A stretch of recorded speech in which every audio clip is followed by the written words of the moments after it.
Es conocer una historia, pero solo sabes cómo termina. Para llegar al núcleo de la historia, tienes que volver al principio.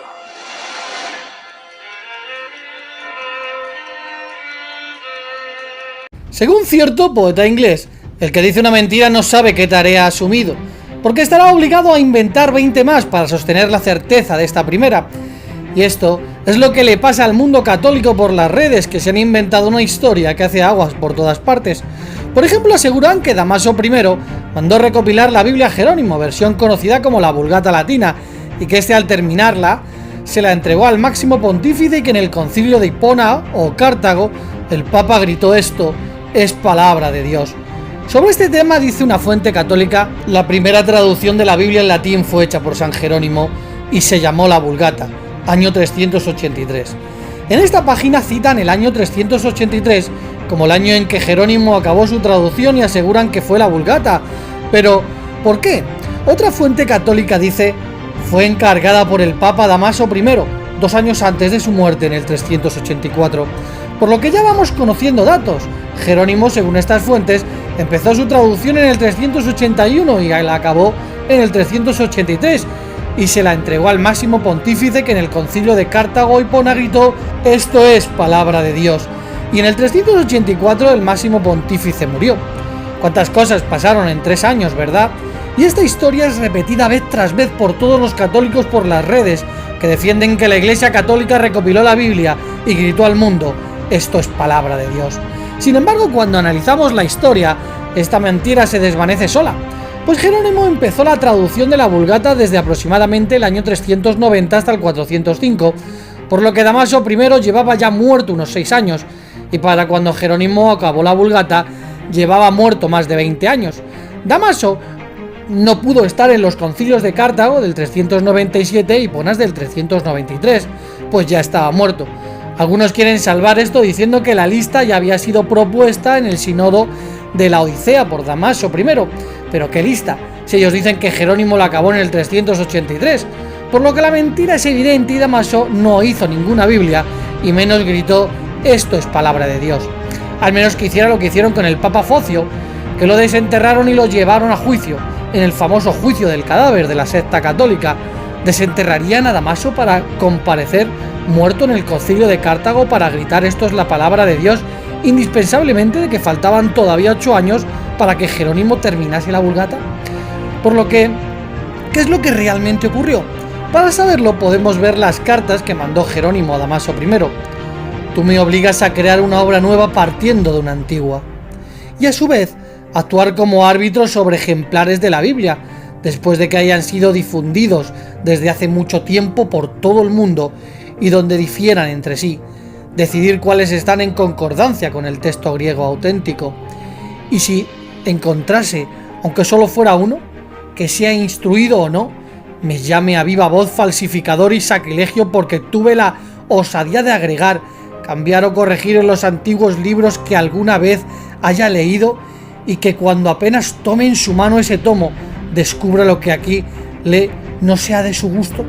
Pero si la forma del texto verdadero tiene que surgir de la comparación de varios, ¿por qué no volver al original griego y después mejorar todos los errores, sean de traductores de poco fiar o se trate de mejoras a peor o temerarias, críticos del texto incompetentes, o simplemente se trate de añadiduras o cambios de copiadores distraídos?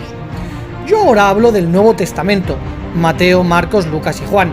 Si los comparo con los escritos a mano griegos, claro que son antiguos, fueron reelaborados por nosotros.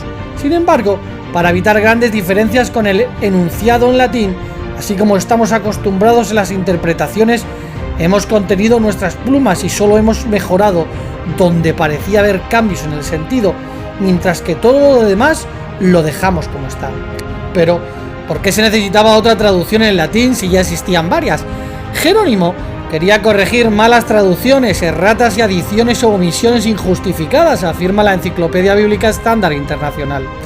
Por lo que en el año 382, Dámaso le encargó revisar el texto latino de los Evangelios, tarea que Jerónimo realizó en apenas unos años.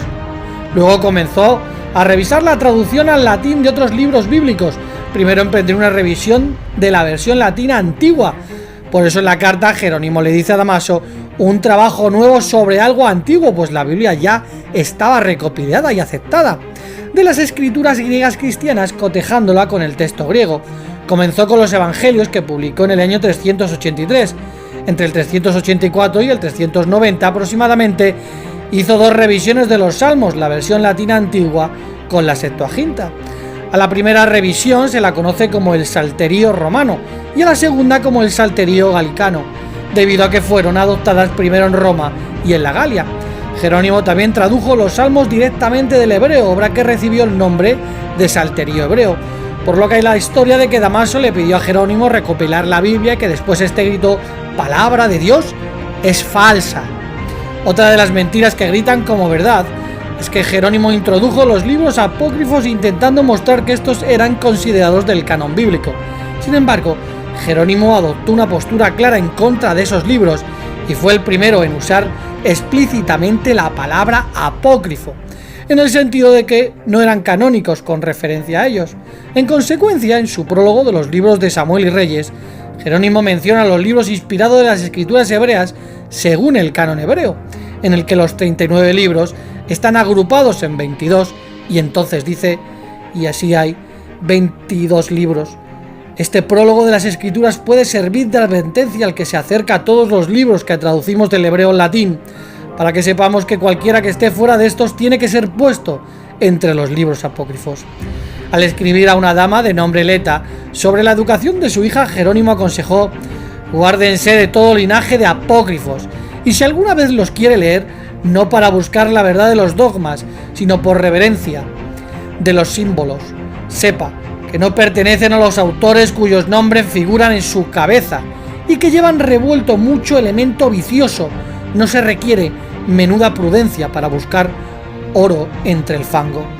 Al comentar sobre tales escritos apócrifos postapostólicos, una fuente de consulta dice: muchos de estos son triviales, algunos altamente triatales, algunos repugnantes, hasta asquerosos, como la secta que los usa. Otra fuente comenta: han sido la fructífera fuente de leyendas sagradas y tradiciones eclesiásticas.